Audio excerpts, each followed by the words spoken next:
Selamat pagi, salam sejahtera buat kita semua. Semoga kita selalu berbahagia dan terlebih kita selalu sehat dimanapun kita berada, dan juga buat orang-orang yang kita kasihi. Pada pagi hari ini kita akan merenungkan sabda Tuhan yang terambil dalam Roma 11 ayat yang ke-33. Firman Tuhan berbunyi demikian. Oh, alangkah dalamnya kekayaan, hikmat dan pengetahuan Allah. Sungguh tak terselidiki keputusan-keputusannya dan sungguh tak terselami jalan-jalannya. Saudara yang terkasih, tema kita pada saat ini adalah tak terselidiki. Saudara yang terkasih, seorang bapak suatu ketika marah besar kepada Allah yang ia percaya. Anak satu-satunya yang ia dapat susah payah mengalami kecelakaan. Kini anak remajanya tersebut cacat dan berjalan pincang. 5 tahun kemudian, negara mewajibkan setiap anak muda wajib militer dan ikut membela negara. Dan pada saat itu, sebagian besar anak-anak yang ikut ke medan perang hanya pulang dengan membawa nama saja. Anak bapak tersebut tidak diwajibkan karena ia cacat. Bapak tersebut sadar bahwa Tuhan ternyata menyayanginya dan anak yang ia kasihi. Anak tersebut tetap bersama keluarga, menemani dan membahagiakan keluarga. Saudara, terkadang apa yang dibuat Allah saat ini tidak dapat dimengerti oleh kita. Tetapi yang jelas, Tuhan selalu memberikan yang terbaik untuk hidup kita. Dunia ini memang penuh misteri, apalagi Tuhan dalam pemerintahan yang ia lakukan terhadap hidup kita. Paulus pun bergumul dengan hal ini. Dalam pengalaman hidupnya, ia adalah orang yang tidak pernah lelah untuk mencoba memahami tentang Tuhan, tentang segala hikmat dan keputusannya. Namun tetap saja ada banyak hal yang melampaui akal pikirannya. Ada batas yang tidak bisa dilampaui untuk ia bisa memahami segala sesuatunya. Sampai di titik itu ia belajar untuk menerimanya.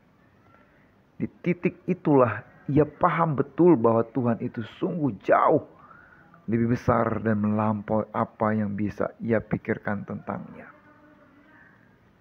Di titik itulah yang tetap tinggal adalah iman dan percaya.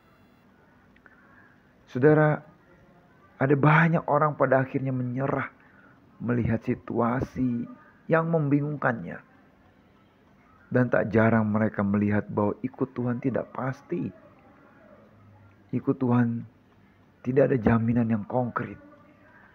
Bertahun-tahun ikut Tuhan, bertahun-tahun hidup begini-begini saja. Tuhan yang kaya kok tidak membuat hidupnya kaya dan bahagia. Tuhan yang berkuasa kok tidak bisa menyelesaikan masalah ekonomi di negeri ini. Padahal ia adalah orang yang setia pada Allah. Rajin ke gereja dan membaca Alkitab. Mengapa? Setiap pilihan hidup selalu menghasilkan hidup yang biasa-biasa saja. Sementara tetangganya sudah maju 10 kali lipat. Sudah punya jaminan hidup yang pasti. padahal ritual ibadahnya jarang ia kerjakan. Saudara, kita adalah manusia yang terbatas. Kita selalu ingin cepat dan segera melihat bukti nyata. Dan dunia yang kita tinggali banyak menawarkan sesuatu yang instan dan menarik mata. Tetapi hikmat dunia sangat bertentangan dengan hikmat Tuhan. Dan itulah yang sering membuat manusia jenuh dan putus asa ketika Tuhan membimbing hidupnya. Albert Einstein mengatakan, orang bodoh seringkali beralasan sabar terhadap segala sesuatu yang sebenarnya ia mengalah dengan keadaan tanpa pernah berusaha. Sabar itu adalah tugas kita dalam menjalani kehidupan. Kadang waktu Tuhan akan tiba di saat kita tak memikirkan kesusahan dan kelelahan dalam ketidaktahuan kita akan maunya Tuhan.